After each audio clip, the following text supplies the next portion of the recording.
réveil Skyrock PLM. Le ministre des Armées Sébastien Lecornu a salué hier soir l'annonce d'un accord pour la libération des otages et pour une trêve humanitaire dans la bande de Gaza.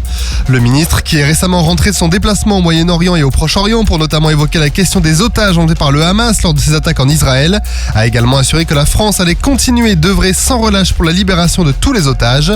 Il a enfin rappelé l'investissement de la France dans l'aide humanitaire apportée aux populations civiles de Gaza par les rotations des vols militaires transportant de l'aide humanitaire et en déployant le porte-hélicoptère Dixmude en Égypte pour apporter de l'appui humanitaire.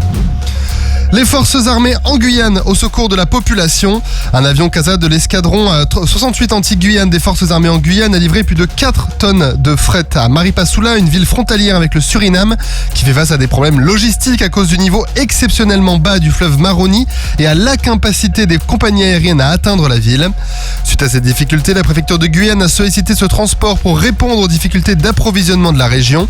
Un appel auquel ont répondu les forces armées en Guyane. Le déploiement du CASA a ainsi permis de surmonter ces problèmes logistiques et de faciliter l'accès à Maripasoula pour ses habitants.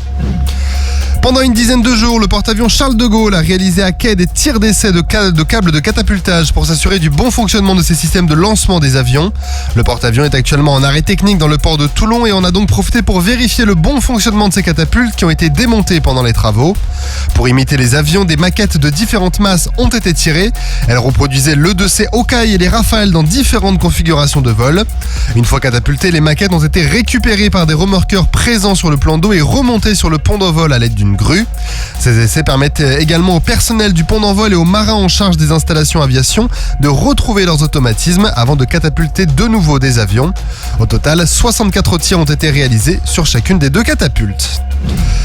La gendarmerie nationale sur tous les fronts en France, le groupement de gendarmerie départementale du Rhône a lancé l'opération Tempête 69 pendant 3 jours en collaboration avec des moyens nationaux de la gendarmerie comme l'unité nationale d'investigation et l'escadron Guépard de lutte contre les violences urbaines. Cette opération a permis d'interpeller et de placer en garde à vue 23 personnes. Le groupement de gendarmerie départementale, qui est responsable de la sécurité dans 243 communes, a effectué des contrôles réguliers dans tout le département pour lutter contre de nombreuses formes de délinquance, comme les réseaux criminels, les trafics de stupéfiants, les vols et les cambriolages organisés en bande, ainsi que les filières de passeurs et d'immigration irrégulière. Sur terre, sur mer, comme dans les airs. Skyrock PLM, en équipe avec Uneo, la mutuelle des forces armées.